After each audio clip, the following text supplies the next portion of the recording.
బోరుబావిలో పడిపోయిన చిన్నారిని బయటకు తీయడానికి విశ్వ ప్రయత్నాలు జరుగుతూ ఉన్నాయి.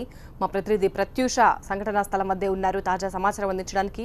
ప్రత్యూష, ఇంకా ఎలాంటి ప్రయత్నాలు చేస్తున్నారు? చీకటి పడిపోతోంది, ఇక మళ్ళీ ప్రయత్నాలు మళ్ళీ డల్ అవుతాయి. ఇప్పుడు ఎలాంటి రిజల్ట్ కనిపిస్తోంది?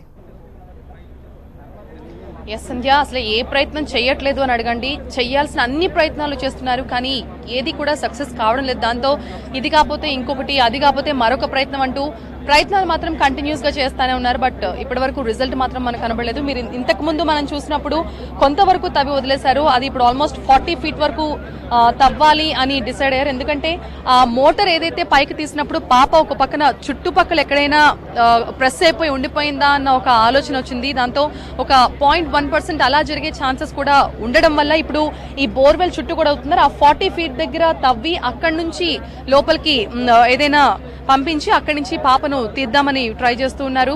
అయితే ఇప్పటి వరకు ఉన్న సమాచారం ప్రకారం పాప బతికి లేదు అని మాజీ ఎమ్మెల్యే కైలార్ ఇప్పుడే చెప్తూ వచ్చారు. అయితే అట్లీస్ట్ పాప బతికి లేకపోయినా ఆ పాపను చివరిసారి తన తల్లిదండ్రులకు చూపించేందుకు ఇప్పుడు చేస్తున్న ప్రయత్నాలు మనం చూడొచ్చు. ఆ పాపను కడసారి చూడాలి. వాళ్ళ నాన్న ఒక్కటే మాట చెప్పాడు, ఏదైనా జరగనివ్వండి, కనీసం నా పాపను ఒక్కసారి నాకు చూపించండి, చివరి చూపు నాకు కావాలి అని వాళ్ళ తండ్రి అడిగారు. ఇంతకుముందు అధికారులు వెళ్ళి వాళ్ళ తండ్రితో మాట్లాడినప్పుడు ఇక వాళ్ళ అమ్మ అయితే ఇప్పటికీ కూడా తన పాప బతికే ఉంది, నవ్వుతూ తన దగ్గరకు వస్తుంది అన్న భ్రమలోనే ఆమె అలా ఉంది. ఎందుకంటే ఆమెను ఎవరు కూడా ఓదార్చలేకపోతున్నారు, ఆమెకు ఎవరు చెప్పలేకపోతున్నారు. సిచ్యువేషన్ని ఆమెకి ఎక్స్ప్లెయిన్ చేసినా కూడా ఆమె అర్థం చేసుకునే పరిస్థితుల్లో లేదు. అలాంటి ఒక దీన స్థితిలో ఉంది ఆ కుటుంబం. మరోవైపు తండ్రి మాత్రం కొంచెం స్ట్రాంగ్గానే ఉన్నప్పటికీ ఇంకా ఆయన మాత్రం నా కనీసం చివరి చూపన్నా నా బిడ్డను చూసుకునేవ్వండి అని ఆయన అధికారులని అడుగుతున్నారు. కైలార్ మనతో పాటు ఉన్నారు. సరే, ఇప్పటివరకు ఇంకా మీరన్నట్టే ఎక్కడో అందరికీ ఒక హోప్, ఏదైనా మెరకల్ జరిగి పాప బతికి ఉంటుందేమోనని, మీరేం చెప్పదలుచుకున్నారు? మెంటల్లీ ప్రిపేర్ చేయడానికి తల్లి తండ్రిని బతికుంది తీస్తాము అని చెప్తుంటుంటారు. మొదలు బతికుండి ఉన్నమాట వాస్తవం, కానీ ఇప్పుడు బతికలేదు. దాంట్లో ఎలాంటి అనుమానం లేదు, ఆస్కారం లేదు. ఇప్పుడు మేము ఆల్రెడీ లైఫ్ సపోర్ట్ ఆక్సిజన్ ఇవ్వటం కూడా అన్నీ తీసేసాం. అంటే అసలు ఇంకా మేము కెమెరాలు పెట్టి చూసాం, ఎక్కడున్నది కూడా లొకేట్ చేయలేని పరిస్థితిలో ఉంది. అంటే మట్టిలో కూరుకొని పోయి ఉంది. బయటికి ఉండింటే కెమెరాల్లో కనబడి ఉండేది, కెమెరాలోనే కనబడట్లేదు. అంటే ఎక్కడో మట్టిలో చొచ్చుకొని పోయి ఉంది ఆ పాప కనుక.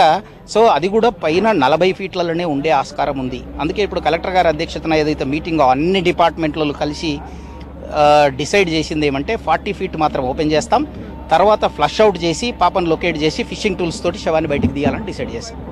అంటే ఫ్లష్ అవుట్ చేస్తుంటే ఇప్పటికే 2 డేస్ అయిపోయింది ఆల్మోస్ట్ పాప దాంట్లో పడి. మీరు చేసే క్రమంలో ఆ పాపలాగే బయటకు వస్తుందని మీకు హోప్స్ ఉన్నాయా?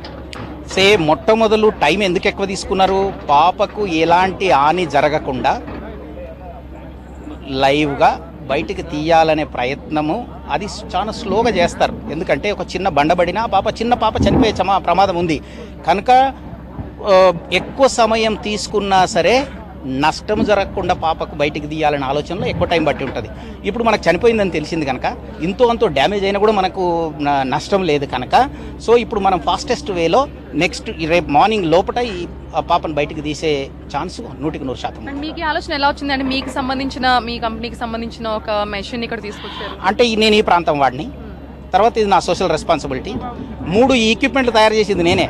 ఎవరైతే ఈ బోర్వెల్ వేశారో ఆ ఎక్విప్మెంట్ తయారు చేసింది నేను కనుక ఇది నా సోషల్ రెస్పాన్సిబిలిటీ కింద నేను ఫీల్ అవుతున్నాను. అయితే నాకు చేతనైన సలహా అంటే ఇప్పుడు మేము ఇట్లాంటివి రెస్క్యూ ఆపరేషన్స్ చాలా ప్లేస్లలో చేశాం. అండర్ గ్రౌండ్లో మైన్లో చాలామంది ట్రాప్ అయితే కూడా మేము పైనుంచి రంధ్రం కొట్టి మనుషులందరినీ అందులోకి వెళ్ళి తీసినాం. మేము ఒక్క చిన్న హాని కూడా జరగకుండా తీసాం కనుక మాకు ఉన్న ఈ 30 సంవత్సరాల ఎక్స్పీరియన్స్లో ఈ ప్రాసెస్ కరెక్టు అని నేను కలెక్టర్ గారిని కానీ ఇతరులను అన్ని డిపార్ట్మెంట్లను ఒప్పించగలిగాను. సో పాపకు ఇంత డ్యామేజ్ అయినా నష్టం లేదు అనేది కూడా మెంటల్లీ ప్రిపేర్ చేశాం కనుక ఇప్పుడు ఫాస్టెస్ట్ వేలో ఈ పాపను బయటికి తీస్తాం. అంటే ఎంత టైం పడుతుంది సార్ మీరు అనుకున్న ప్రకారం తీయాలంటే? నేను అనుకున్న ప్రకారం తీయాలంటే సో ఇప్పుడు మేము ఈ 40 ఫీట్లే టైం పడుతుంది, పైన 40 ఫీట్లే, అది కూడా ఎక్కువ టైం పడుతుంది అనుకోలేను.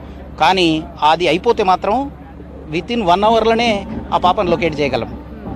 1 అవర్లోనే 10 నిమిషాలలో పాపను బయటికి తీసేయగలం. ఓకేమా? సో అది కైలార్ చెప్పేదాని ప్రకారం పాప బతికి లేదు, ఇది మనం అందరం యాక్సెప్ట్ చేయాల్సిన విషయం. ఇందులో దాపరికం కూడా ఏం లేదు. ఇప్పటివరకు పాప పాపను లైవ్గా బయటకు తీసుకురావాలి, పాపను క్షేమంగా తల్లిదండ్రుల చేతిలో పెట్టాలన్న ఉద్దేశంతోనే ఇప్పటివరకు నెమ్మదిగా జరుగుతూ వస్తున్నాయి సహాయక చర్యలని. ఇప్పుడు పాప లేదు అనే విషయం క్లియర్గా తెలిసిపోయింది.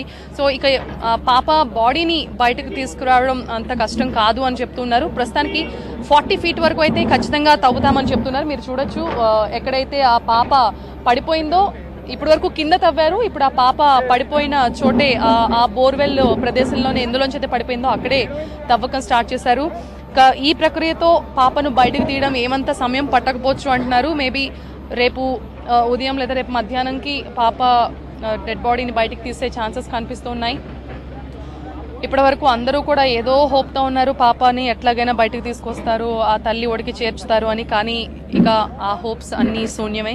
ఇక ఆ పాపని మనం నిర్జీవంగానే చూడాల్సి వస్తుంది. బట్ ఈ ప్రొసీజర్ చేసే క్రమంలో పాప బాడీ ఏమాత్రం డ్యామేజ్ అవ్వకుండా జాగ్రత్తలు తీసుకునే తాము అన్ని ప్రయత్నాలు చేస్తామని కేఎల్ఆర్ చెప్తున్నారు. స్వయంగా ఆయన తయారు చేసిన ఒక మెషిన్తోనే ఇప్పుడు ఆ పాపని బయటకు తీసే ప్రయత్నాలు చేస్తున్నారు. నిజంగా చాలా విషాదకరమైన వార్త. ఇప్పటికీ వాళ్ళ తల్లిదండ్రులను ఇంకా మెంటల్గా ప్రిపేర్ చేస్తూ ఉన్నారు అధికారులు.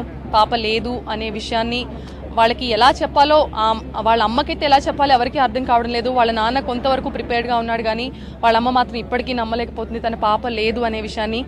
బట్ ఆమెకు కూడా నెమ్మదిగా అర్థమయ్యేలా చేస్తామని చెప్తున్నారు. ఇప్పటివరకు పాపని జాగ్రత్తగా తీయాలనే ఉద్దేశంతో పనులు నెమ్మదిగా జరిగాయి. ఇక పాప లేదు అని తెలిసిన తర్వాత ఇక ఇంత స్లోగా చేయాల్సిన అవసరం లేదు అని అటు అధికారులు కూడా చెప్తున్నారు. దీనికి సంబంధించి ఇప్పుడే తవ్వకాలు కూడా స్టార్ట్ చేశారు. బట్ ఏం చేసినా కూడా ఆ పాప ఆత్మ మనని ఎవరిని కూడా క్షమించదు. ఎందుకంటే మనం అంటే ఇక్కడ జనం అంటే సోషల్ రెస్పాన్సిబిలిటీ అనేది ఉండాలి కొన్ని విషయాల్లో, ముఖ్యంగా ఇలాంటి బోర్వెల్స్ విషయాలు. ఎందుకంటే ఒక 10 ఏళ్ల నుంచి టీవీ9 దీని గురించి క్యాంపెయిన్ చేస్తుంది. ఎన్నిసార్లు చూపించుంటాం, ఎన్నిసార్లు ఇలాంటి రెస్క్యూ ఆపరేషన్స్ చూసుంటాం, కానీ చాలా మందిలో ఇంకా చలనం రావట్లేదు. ఆ చూసినప్పుడు అరే ఇది మన ప్రాంతంలో జరిగితే మన దగ్గర లాంటి బోర్వెల్స్ ఉంటే మనం ఎలాంటి యాక్షన్ తీసుకోవాలి, సోషల్గా మనం ఎలా రెస్పాండ్ అవ్వాలి దానికి అనేది చాలా మందిలో ఇప్పటికీ అవగాహన రావట్లేదు. దానివల్ల ఇటువంటి ఇన్సిడెంట్స్ ఇంకా జరుగుతూనే ఉన్నాయి. ఇదే ఆఖరిది కావాలని కోరుకుందాం.